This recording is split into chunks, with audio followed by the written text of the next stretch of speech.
G'day guys, Mossy here. I have just finished coming from a ride yesterday on my Ducati Desert X. So just going to do just a quick walk around, just giving it a wash. Out riding in the Australian desert yesterday with a couple of mates. So I'll just do a quick walk around of my Ducati Desert X.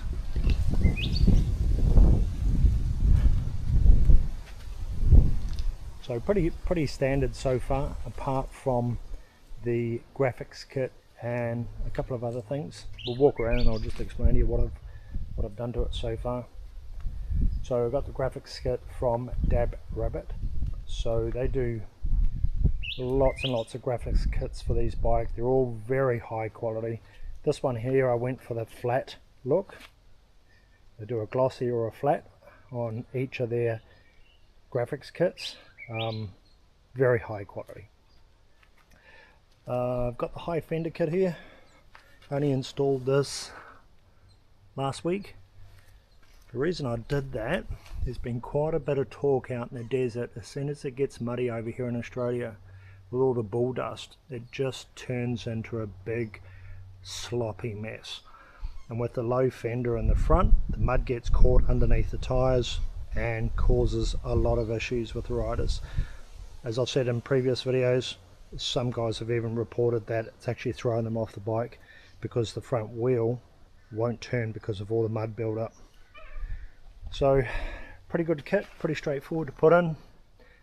About an hour's work. So there's a front fender kit, there's mounting. These are actually really high quality. They're actually aluminium. And then of course it's got the new brake lines that come with the whole kit.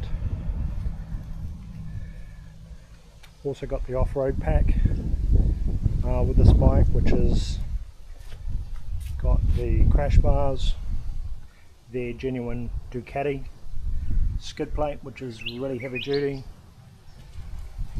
handguards. The other thing that I got for here is WRS windscreens. So I got the lower one, which is the Enduro model, which is about 2 inches or 50 mil shorter than the standard one. I found when I was off-road, it was a little bit in your face when you were standing and leaning over the front as you were riding.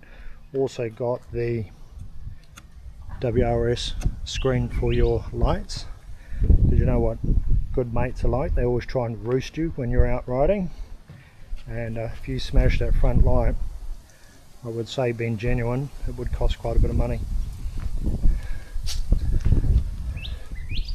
So pretty standard so far. I've also put a higher spring rate spring in the back. I think it's a 9.8, so that allows me to go up to about 130 kilos. So myself, with all my gear on, helmets, jackets, boots, I weigh in at about 105 all up with all my gear on.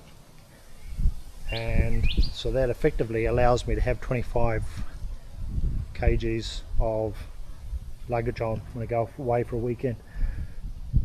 Set up here, got my phone on a quad lock, got the Garmin Zumo XT. This sort of setup, I find it quite good. You can still see the middle TFT screen quite easily when you're riding. All linked up on Bluetooth through my Cardo helmet communication setup, so it all hooks in really well. And any questions or comments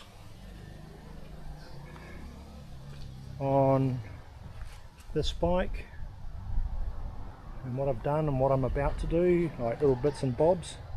So I'll catch up with you soon. Thanks guys.